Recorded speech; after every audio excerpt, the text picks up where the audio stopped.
여러분, 우리는 지금 사순절 다섯째 주를 우리가 보내고 있습니다. 지난주에 예수님께서 왜 십자가에서 고통을 당하셨는지, 그리고 그 고통의 의미가 무엇이었는지 우리는 말씀을 나누었습니다. 우리의 죄악과 우리의 허물과 우리의 그 더러움과 음란함과 죄값을 치르기 위해 예수님께서 십자가에 못 박혀 죽으셨죠. 그래서 지난주 우리는 그 예수님의 그 죽으심을 기억하며 이제는 우리 자신의 만족과 유익을 위해서 살지 않고 우리의 정욕과 우리의 욕심과 우리의 욕망을 십자가에 못 박는 삶을 살자. 그리고 더 나아가서 주님께서 우리에게 보여주신 그 사랑을 기억하며 우리에게 주신 사명의 십자가, 우리에게 각자에게 주신 십자가를 지고 나를 쫓으라 말씀하셨던 것처럼 우리에게 주신 십자가를 지고 하나님의 미랄이 되어 살아가자라는 말씀을 나누었습니다. 지난주는 이렇게 하나님께서 우리에게 주셨던 십자가의 은혜를 우리가 묵상하였다면, 오늘은 십자가의 두 번째 의미, 십자가의 사랑에 대해서 여러분과 함께 나누고 싶습니다. 여러분은 진정한 사랑, 진실한 사랑을 언제 해보셨습니까? 그리고 여러분은 어떤 사랑을 진실한 사랑, 진정한 사랑이라고 생각하십니까? 최근에 아이들이 좋아했던 영화, 또 많은 어른들도 많이 봤던 영화 중에 하나가 겨울왕국이었죠. 모든 것을 얼려버릴 수 있는 능력을 가진, 그 마법을 가진 언니 엘사가 나오고요, 그 언니의 동생인 안나가 나오는 영화입니다. 안나가 그 언니의 그 마법 때문에 언니가 그 왕국을 떠나버리거든요. 그래서 언니를 찾으려고 가서 언니를 만났다가 언니의 실수로 인해서 그 동생 안나가 몸이 얼어버리는 그런 마법에 걸리게 되죠. 그래서 이 마법을 풀 수 있는 방법은 진실한 사랑, 진정한 사랑을 만날 때 그 얼어버리는 그 몸이 회복되어질 수 있다라는 것을 알고 진정한 사랑을 찾기 위해서 나아갑니다. 그런데 그 안나라는 그 동생 안나의 옆에는 이웃나라 왕자가 있었어요. 그 왕자가 자기를 사랑해 주었기 때문에 그 왕자의 사랑이 진실한 사랑인가 보다라고 생각했지만, 그러나 그 사람이 자기는 안나를 사랑하지 않는다고 이야기하는 것들을 듣고 진실한 사랑이 아닌가 보다라고 생각하게 되죠. 그리고 안나가 결국 알게 된 것은 자기 옆에 크리스토프라는 남자가 있었습니다. 그 남자가 자기를 위해주고 자기와 함께 자기 언니 엘사를 찾으러 가고 이런 모습들을 보면서 이것이 진실한 사랑이구나 라는 것을 생각하고 깨닫고, 그 남자 크리스토프라는 남자를 만나려고 막 쫓아가고 있었습니다. 그건 진실한 사랑, 진정한 사랑을 경험해야 자기가 얼어버리는 자기 몸을 또 회복할 수 있기 때문에 그 남자를 위해서 달려가는데, 마침 달려가고 있는데 옆에 보니까 자기 언니인 엘사가 마법을 행했기 때문에 많은 사람들이 언니 엘사를 죽이려고 했거든요. 그런데 막 가고 있는데 그 이웃나라 왕자가 칼을 들고 자기 언니 엘사를 막 죽이려고 하는 장면을 바로 옆에서 목격하게 됩니다. 그 사랑하는 진정한 사랑을 했던 남자가 바로 앞에 다가오고 있음에도 불구하고 그 동생 안나는 그 사랑을 만나면 자기의 얼어붙은 몸이 정말 회복될 텐데 그 남자를 만나지 않고 결국에는 칼로 자기 언니를 죽이려는 그 칼 앞에 막 서서 막 그 칼을 막아버리죠. 그 막는 즉시 그 안나의 몸이 완전히 얼어버립니다. 그래서 그 칼이 안나를 딱 칠 때 그 칼이 부러져 버리죠. 그래 몸이 완전히 얼어버린 안나를 보고 엘사가 이제 자기를 위해서 희생했던, 자기를 위해서 자기의 목숨을 내어줬던 안나를 보고 막 울면서 부둥켜 안으면서 울게 되죠. 근데 그 진정한 사랑을 느끼고 경험했던 그 사건 때문에 이제 안나가 얼어붙은 몸이 또 풀리고 겨울 왕국이었던 그 왕국이 봄의 왕국이 되어지는, 그것이 이제 겨울 왕국의 내용인데요. 저는 그 장면을 보면서 안나가 정말 칼을 막으려고 그 앞에 서는 장면을 보면서 오늘 나누고자 했던 십자가가 묵상이 되었습니다. 물론 그 장면이 십자가를 상징하거나 말하지는 않지만 내어줌의 사랑, 하나님께서 우리를 향하여 내어주셨던 죄 없으신 예수 그리스도를 이 땅 가운데 내어주셨던 그 사랑, 우리는 자꾸 하나님을 배반하고 하나님을 떠나 살려고 하고 하나님 앞에 범죄하고 하나님을 정말 원치 않는 삶을 살아가지만, 그럼에도 불구하고 죄 없으신 독생자 예수를 이 땅 가운데 우리를 위하여 보내주셨던 그 내어주임의 사랑, 그 사랑이 그 모습을 보면서 깨닫게 되었죠. 여러분, 십자가는 단지 수치와 저주, 고통만을 상징하는 것이 아닙니다. 십자가는 하나님의 사랑을 보여주는 하나님의 사랑의 극치이죠. 오늘 함께 본문 말씀 로마서 5장 8절 말씀 같이 한번 읽어보고 싶습니다. 로마서 5장 8절 말씀 시작. 그러나 우리가 아직 죄인이었을 때 그리스도께서 우리를 위해 죽으심으로 하나님께서는 우리에 대한 그분의 사랑을 나타내셨습니다. 여러분, 사실 하나님은 사랑할 대상이 필요 없는 분이십니다. 하나님은 그분만으로도 사랑 그 자체이십니다. 또한 그분들께서 성부와 성자와 성령 그 서로가 교감하고 사랑으로 충만했기 때문에 사랑의 나눔이 필요 없는 그 사랑의 완전한 그 자체였죠. 그것을 self love, self sufficient love, 동적적 사랑이라고 표현을 합니다. 그런데 하나님께서는 자기의 그 100%의 100%보다 더 충만한 100%의 그 사랑을 나누고 싶었어요. 그래서 인간을 창조하셨죠. 그래서 selfless love, 이종적 사랑이라고 말합니다.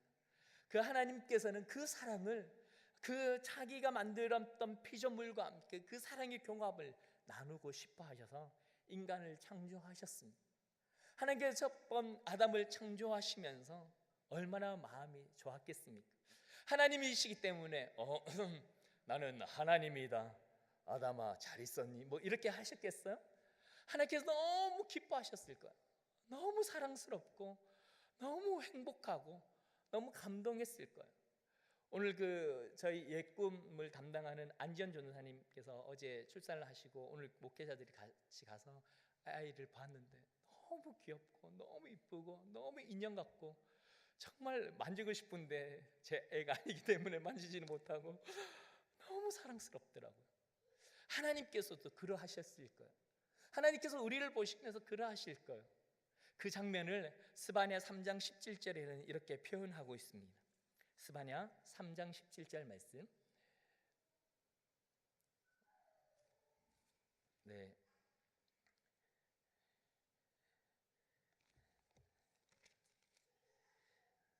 죄송합니다.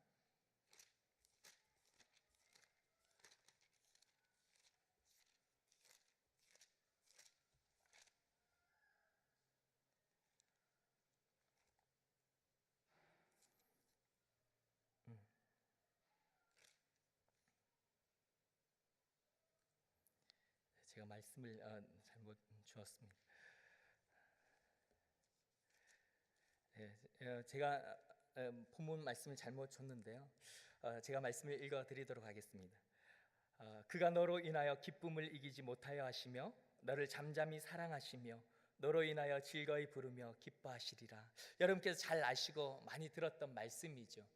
하나님께서 그 아담을 지으시고 정말 사랑에 못 잊어서 너무 어쩔 줄 몰라 하시며 하나님은 찬양을 받으실 대상이신데 하나님께서는 하나님이 찬양받지 않으시고 그가 만드신 피조물을 놓고 즐거워하며 기뻐하며 노래를 불렀다라고 표현하고 있으시죠. 하나님은 그렇게 아담을 지으시고 사랑하시고 창조하시면서 기뻐하셨어요. 그리고 하나님께서 아담을 보시고 야, 아담아, 다 너를 위해서 지은 거야, 너를 위해서 만든 거야, 너의 선물이야 라고 하시면서 해와 별과 달과 물고기와 여러 가지를 만드시고 아담을 위해서 선물로 예비해 놓으셨죠. 그리고 창세기 2장 19절에 이렇게 또한 말씀하셨어요. 창세기 2장 19절 말씀 같이 한번 읽어보도록 하겠습니다. 시작. 그래서 여호와 하나님께서 흙으로 온갖 들짐승들과 공중의 온갖 새들을 다 빚으시고 그것들을 아담에게로 데려오셔서 그가 어떻게 이름을 짓는지 보셨습니다. 아담이 각 생물을 무엇이라 부르든지 그것이 그의 이름이 됐습니다. 하나님께서 이 동물을 데려와서 아담이 어떻게 이름을 짓는지 보고 너무 좋아하셨어요. 개굴 개굴 개굴 하는 거 보고 하나님 개굴 개굴 울으니까 개굴이요. 하나님께 야, 너 정말 현명하다. 하나님 저거는 목이 기니까 기린요. 뭐 이랬을 거예요, 그렇죠?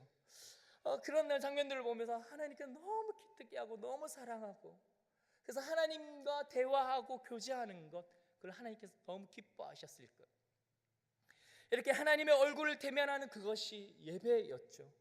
우리는 어떤 형식을 갖추고 찬양한 후에, 기도한 후에 말씀을 읽고 말씀을 듣고 또 헌금을 하고 축도를 하면 그것이 예배라고 생각하지만, 아담이 처음 하나님을 대면했던 것, 하나님의 얼굴을 보고 하나님 나 여기 있어요, 하나님 오늘 하나님께서 나의 무엇을 말씀하실까요? 아담아 오늘은 이 동물의 이름을 지어볼래? 이렇게 대화하고 하나님의 얼굴을 대면하는 그것이 예배였죠. 그런 예배가 창세기에 있었습니다. 그런데 이런 관계가 깨어져 버렸습니다. 인간의 불순종, 인간의 탐욕, 인간의 교만, 인간의 욕심, 인간의 제약 때문에 하나님과 인간의 사이가 깨어져 버렸죠. 여러분, 인간과 하나님 사이가 깨어진 이후에 인간이 정말 돌이켰습니까? 이웃졌습니까? 회개하였습니까? 용서를 구했습니까? 아니요, 그렇지 않았습니다. 인간은 오히려 하나님을 떠난 인간은 하나님을 볼 수 없음에도 불구하고 하나님께로 나아가지 않고 그냥 죄를 즐기고 그냥 죄 가운데 살기를 기뻐했습니다. 인간과의 회복을 원하셨던 분은 바로 하나님이셨지, 하나님과의 관계의 회복을 원하는 사람은 바로 인간이 아니었던 거죠. 그래서 하나님께서는 이 깨어진 관계를 회복하기 위하여 먼저 제사라는 방식을 인간들에게 보여주셨습니다. 하나님께서 이 인간을 향한 이 진노를 풀기 위해서는, 내가 너희들을 만나고 싶은데 나는 공의의 하나님이고 내가 너희를 사랑하지만 너희가 죄 있는 그대로 보일 수 없다라고 이야기하시며, 너희가 동물의 피를 나에게 보여주면 내가 너희의 죄를 용서하고 너를 만나겠다.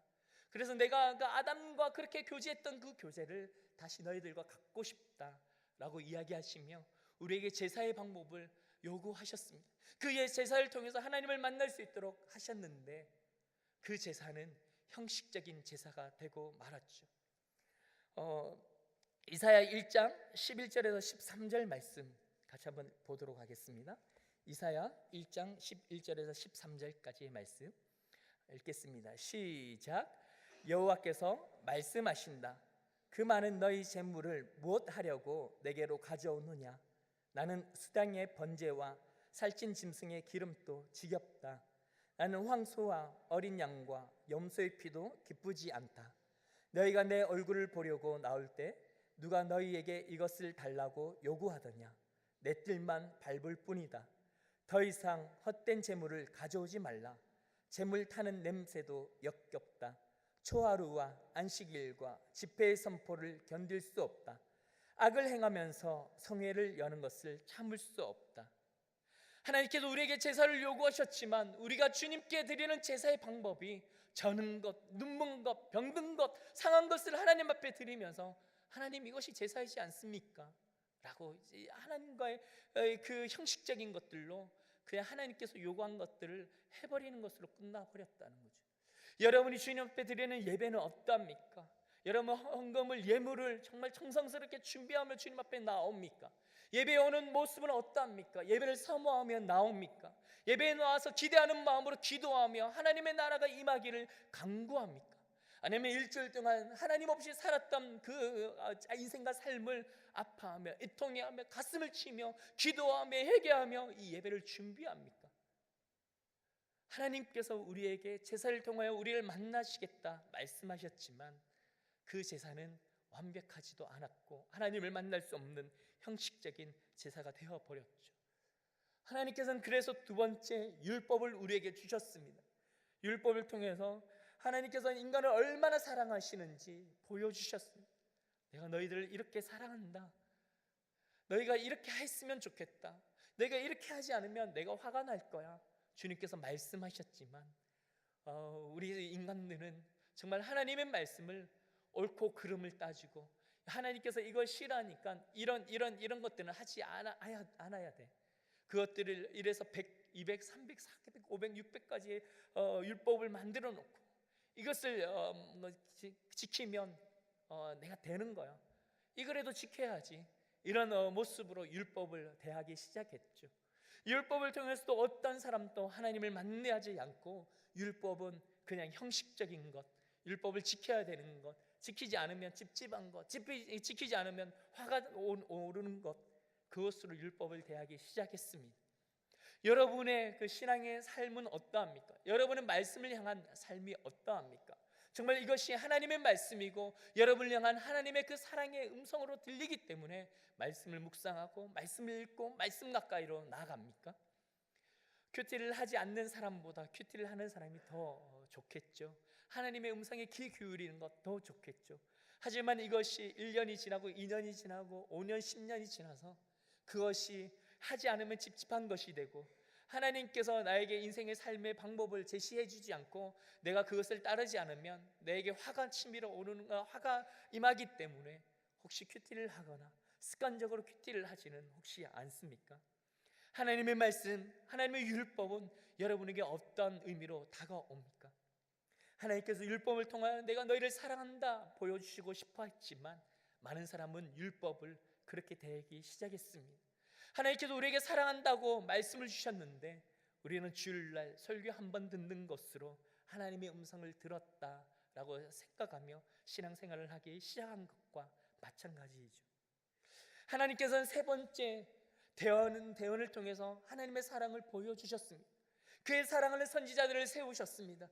그의 사랑하는 선지자를 통해서 하나님께서 여러분을 얼마나 사랑하는지 선지자를 통해서 하나님께서 말씀하게 하셨습니다. 그러나 많은 사람들은 선지자의 음성을 듣지 않았습니다. 하나님의 말씀을 듣지 않았습니다. 오히려 선지자를 죽여버렸죠. 여러분은 하나님의 말씀을 어떻게 듣고 있습니까? 여러분 설교자를 통해서 듣는 음성을 하나님의 음성으로 하나님의 말씀으로 듣고 귀를 기울입니까? 아니면 저분은 설교를 잘해, 저분은 설교가 안 좋아, 저분은 은혜가 없어, 여러분 어떤 방식으로 설교를 평가하고 있지는 않습니까? 여러분, 여러분에게 설교는 무엇입니까? 하나님의 말씀입니까? 아니면 인간의 말입니까? 여러분 귀를 하나님께로 기울이는 사람입니까? 그래서 설교가 좋지 않으면 교회를 옮기고 상황을 다르게 해석하고 설교를 평가하는 사람들입니까? 하나님께서 세우신 선지자들, 하나님께서 세우신 사람들에 대해서 여러분은 어떻게 대하고 계십니까? 하나님께서는 이 대언자들, 선지자를 통해서 내가 너희를 사랑한다 말씀하시고자 하였지만 그들은 하나님을 향한 귀를 닫아버렸죠. 그래서 하나님께서 마지막으로 선택하신 것은 하나님의 사랑하는 그 아들 독생자 예수를 이 땅 가운데 보내시는 것이었습니다. 제사를 통해서도 율법을 통해서도 예언자를 통해서도 하나님이 그 사랑의 음성을 듣지 않아서 하나님께서는 그의 사랑하는 독생자 예수, 그 예수 그리스도를 이 땅에 보내셔서 하나님이 우리를 얼마나 사랑하시는지 그들을 보여주고 싶어 하셨습니다. 그래서 예수님을 통해서 인간을 사랑하는 것들을 보여주셨죠. 사람들을 치유하셨습니다. 사람들에게 들렸던 귀신들을 쫓아내셨습니다. 때로는 기적을 보여주셨습니다. 말씀을 통해 예수 그리스도의 삶을 통해 내가 너희를 이렇게 사랑한다 말씀하셨습니다. 그럼에도 불구하고 죄된 인간은 예수님께 기적만을 바라게 되었죠. 그래서 예수님은 결국 선택하신 것이 십자가에 오르시는 것이었습니다. 온 인류를 향한 그 사랑이 무엇인지 직접 보여주시기 위하여 내가 내 생명을 너희에게 내어준다, 내가 너희를 이토록 사랑한다, 이것이 너희를 향한 내 사랑이다, 이것들을 통해서 내가 너희를 다시 만나고 싶다, 너희와 함께 다시 한번 그 첫사랑을 회복하고 싶다. 우리는 하나님을 향한 사랑이 회복되어지든 말든 상관이 없지만 하나님께서 애달파하시며 하나님께서 자기 자신을 내어주시면서 우리와의 그 사랑의 관계가 회복되길 원하셨던 것이죠. 여러분, 그리하기 때문에 우리가 십자가를 바라볼 때마다 하나님의 사랑이 묵상되어져야 되는 것이죠. 여러분, 십자가를 묵상하는 이 사순절 기간 동안 무엇을 묵상합니까? 십자가를 바라볼 때마다 나를 위하여 이 땅 가운데 오신 그 주님의 사랑, 정말 내가 어떤 방법으로도 제사로도 율법으로도 선지자를 통해서도 듣지 않는 나의 완악함 때문에 예수 그리스도를 직접 이 땅 가운데 보내신 그 주님의 사랑이 여러분의 가슴에 느껴지고 여러분의 가슴에 정말 그 하나님의 그 사랑의 두드림이 들리십니까? 이번 사순절 기간 동안 그 하나님의 사랑, 그 두드림의 그 사랑이 회복되어지기를 소망합니다. 여러분, 그렇다면 그 사랑을 깨달은 우리가 어떻게 살아야 될까요? 요한일서 4장 9절에서 11절까지의 말씀 같이 한번 읽고 싶습니다. 요한일서 4장 9절에서 11절까지의 말씀.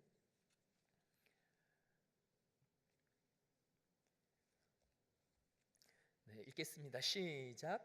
하나님의 사랑이 우리에게 이렇게 나타났습니다. 곧 하나님께서 자기 독생자를 우리에게 보내주셔서 그분으로 말미암아 우리가 생명을 얻게 하신 것입니다. 사랑은 여기에 있습니다. 곧 우리가 하나님을 사랑한 것이 아니라 하나님께서 우리를 사랑하셔서 우리 죄를 위해 그분의 아들을 화목제물로 보내주셨습니다. 사랑하는 여러분, 하나님께서 우리를 이처럼 사랑하셨으니 우리도 서로 사랑하는 것이 마땅합니다. 우리가 하나님을 사랑하기 이전에 하나님께서 우리를 사랑하셔서 독생자를 보내주셨기 때문에 오늘 우리가 읽었던 말씀에 보니까 우리가 이제는 우리도 서로 사랑하는 것이 마땅하다라고 기록되어 있습니다. 여러분, 십자가를 볼 때마다 하나님의 사랑이 묵상됩니까? 하나님의 사랑이 이런 것이구나, 이것을 느끼게 됩니까? 그렇다면 우리가 해야 할 것은 바로 십자가의 사랑을 나누는 것이죠. 여러분, 서로 사랑하며 살라고 말씀하고 있습니다. 왜냐하면 십자가가 보여주는 것이 하나님의 사랑이기 때문입니다.